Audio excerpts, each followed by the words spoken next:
Hello and welcome. Today we're here to discuss my entry into the .NET Nuke 8 Modular Development Contest. DNN 8 introduced several new approaches to creating modules. My application is a single page application or SPA. In addition, I've incorporated AngularJS into its development. The module was developed to capture call center calls intended to dispatch repair crews for utilities. My name is Dan McDonald, and I'm the founder of New Wave Systems Corporation.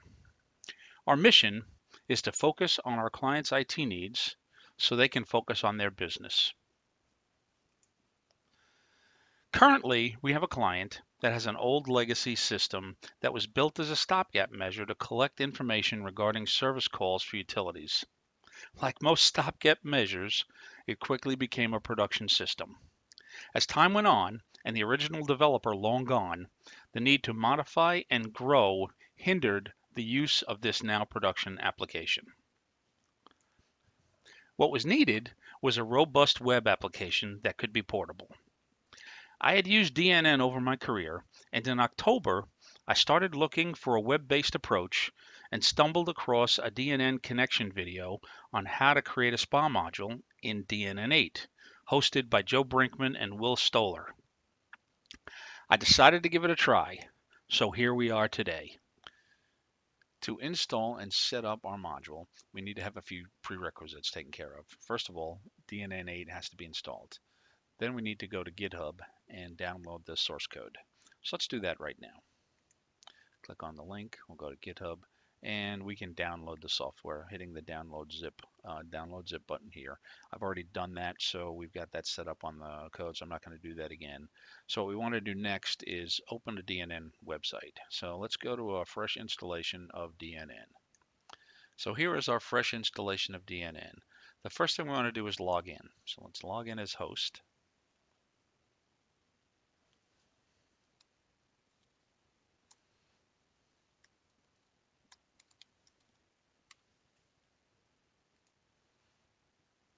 Okay, so we've logged in. Now, as we're logged in, we want to go to the module. We want to go to the host section, and in the host extensions, we're going to install our new application. So we go through the install extension wizard. We choose our file, and in my case, we have it stored on the computer, and we want to install the source code.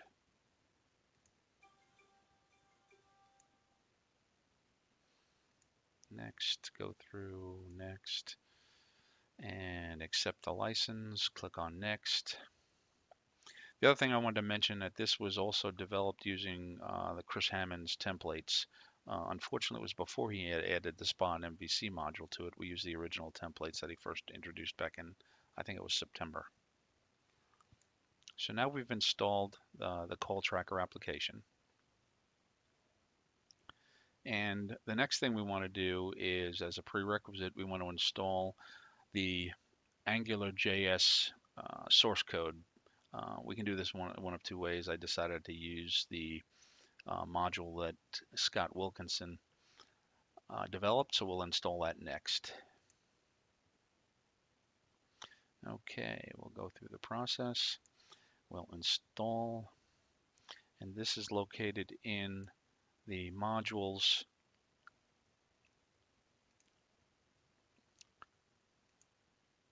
prerequisite file, which is now stored in the website.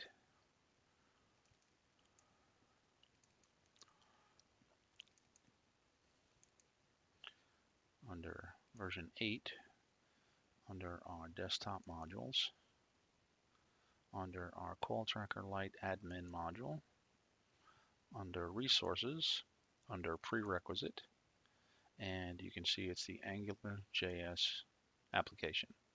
So let's go through and install that.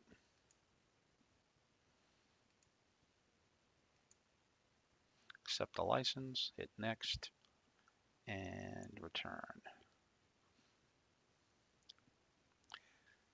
Now that we've installed our modules, you can see that the CallTracker Lite module is installed, and down below under the JavaScript libraries, we see we've installed the AngularJS JavaScript library.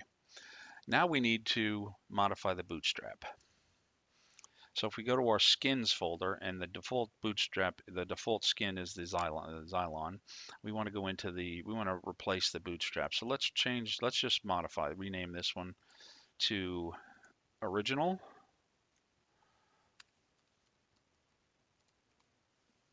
And let's take a look at the one we have in the prerequisite folder, and let's drag that in here and copy that in, and let's rename that to bootstrap.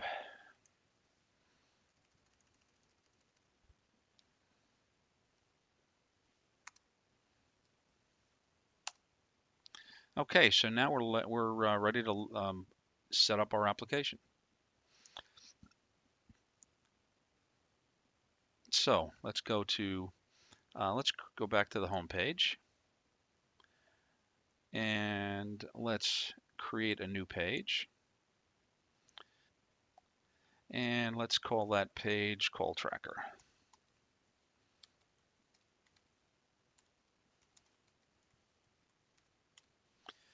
And let's set some permissions on it. Let's say registered users can view the page. And let's add this page. So we're now in Call Tracker. We don't really need this button, this stuff here. So let's delete this, get rid of that. And now let's add our module to this page. See our Call Tracker Lite module right there? Let's just drag and drop it right here. Now that we've installed our module, we want to seed some data so we can start using it. So let's look at the dispatcher administration, and let's add a few dispatchers. Let's add Dan,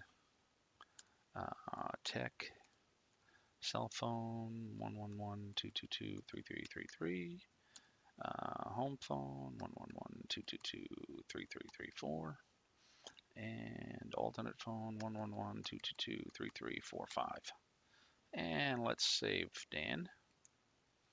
And so Dan's not lonely. Let's add another person. Let's add Joe. And he's a tech. And his number 222-101-3333 and 222-111-3334 and 222-111-3335. And let's save Dan and Joe. So those are our two techs. Now let's put a few cities in there so we have some city data to look at, or some region information. And again, let's add some region information. Let's enter a city name of Dallas and give it a region of the Southwest, and give it a utility type of gas and electric. Let's save Dallas, and let's add one more for grins. And let's call this one Chicago. And spelled it wrong. And the Midwest. And let's just do gas. And let's save that. Now, a couple things I want to bring your attention to is the headings. The headings are clickable, and what that does is it just sorts it for you. So if I want to sort by city, I could click on city name and it'll sort by the city name. Now, say I wanted to find, in the search button, if I wanted to find the Midwest, start typing, and all of a sudden it'll bring you up just to the Midwest. So the search feature and the sort feature works on every grouping. So we can do that. So now the last thing we need to do is add a few dispatch codes so we know what we're doing, what the dispatchers are doing. Let's add a couple. Let's say dispatched and save it. And let's add another one and say on hold, waiting. Save. Okay, so now we have our dispatch codes. Again, same philosophy. I can sort on these on either way. I can do a search and find on or hold, and it'll bring me to the ones I want. Now we can also have the ability to go in and edit these. We can edit them. Brings up the edit. We can save, cancel, whatever we want to do. So the edit feature works. We can delete them if we want. You hit delete and it'll say, oh, you sure you want to delete? Let's leave it in here for now if I want to delete it. So it's in there. So these features are built into the code as well. So the cancel button gives us a fresh screen. And notice this is a SPA module. So this is all one HTML view page. So now we're ready. Now the agents are ready to start taking calls. We can add add calls on all calls. So now we can add calls here. So we add a call and we get a call from a woman and she's complaining of a gas leak. So she has a gas leak. We call type is a gas leak. This caller name is Helen. Her address is 123 Main Street. And her city ID, which is the cities that we've entered in the city call. She's in Chicago. Her callback number is 222-333-111-3333. And there's a big leak. And the cross streets are 3rd and 4th Street, just to give the drivers some indication on where they might be. Let's save this and we have our call saved. Again, we can go and edit this call. Again, it brings up the information. We can edit and cancel it. We can go and now that we took the call, we can add a dispatch to it. So we click on dispatch the call. We see the caller information here, and now we want to go in and add our details. Dispatch code. Okay, we want to dispatch this. The dispatcher name is Dan. Dan's going to do it, and because he's fast with gas leaks. And check if it's dispatch. We can save this and we can do this. Now, if we need to call Dan, we can toggle over his name and we'll have his phone number so we can pick up the phone and call Dan if we wanted to do that. Again, if we wanted to edit this information and we couldn't really dispatch it to Dan, we could click here, check undispatch it, hit the save button, and now it's not dispatched. So this call is still open, which when we go to open calls, we will see the call here as being open still. And again, with the searchable buttons, these are all, you can order these. So they click on time and date and it orders it by date. Obviously we only have one call, so that's going to be hard to show that. And that is our dispatch call module built on DNN8 using AngularJS as its main driver and a SPA module. Thanks. I hope you enjoyed it as much as I had fun making it. Have a great day. Bye.